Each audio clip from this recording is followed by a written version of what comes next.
Okay, ઓએમસીએસમાં અત્યારે BPCL એક સારું રિટર્ન આપી શકે તેવું લાગી રહ્યું છે. ત્યારે જિગ્નેશ, ટેકનિકલ આઉટલુક ઓએમસીએસ ઉપર, કારણ કે અત્યારે જોઈએ તો બીપીસીએલમાં ભલે આપણે પ્રોફિટ બુકિંગ જોઈ રહ્યા, પરંતુ એચપીસીએલના કાઉન્ટરની અંદર હજુ પણ આપણે એક પોઝિટિવ ટ્રેન્ડ જ જોઈ રહ્યા છે. ત્યારે ટેકનિકલ આઉટલુક શું બનશે અહીંયા?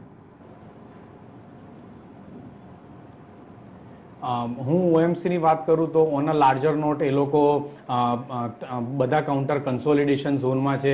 એસ્પેશિયલી ભારત પેટ્રોલિયમ એ એક એવો સ્ટોક છે જે ઘણા લાંબા સમયથી અપટ્રેન્ડમાં છે છેલ્લે, એટલે દરેક ઘટાડે આવા સ્ટોકમાં બાઇંગ કરી શકાય for a longer horizon. Short term માટે મને હિન્દ પેટ્રોલિયમ વધારે ગમે છે, કારણ કે હિન્દ પેટ્રોલિયમ જે રીતના ઉપર જતો હતો ત્યારે ઘણા સારા વોલ્યુમ બતાવતો હતો. છેલ્લા 5-6 ટ્રેડિંગ સેશનથી તે નીચેની તરફ જઈ રહ્યો છે, પરંતુ નીચેની તરફ એના વોલ્યુમ ઓછા છે.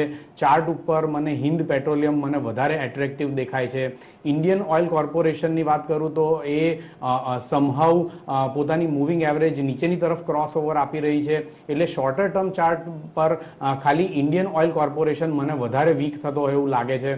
બાકી અત્યારના પોર્ટફોલિયો પિક તરીકે ભારત પેટ્રોલિયમ કે હિન્દ પેટ્રોલિયમને પોતાની પસંદગી લઈ શકાય, અને શોર્ટ ટર્મ ટ્રેડિંગ માટે હિન્દ પેટ્રોલિયમ પર પસંદગી રાખી શકાય.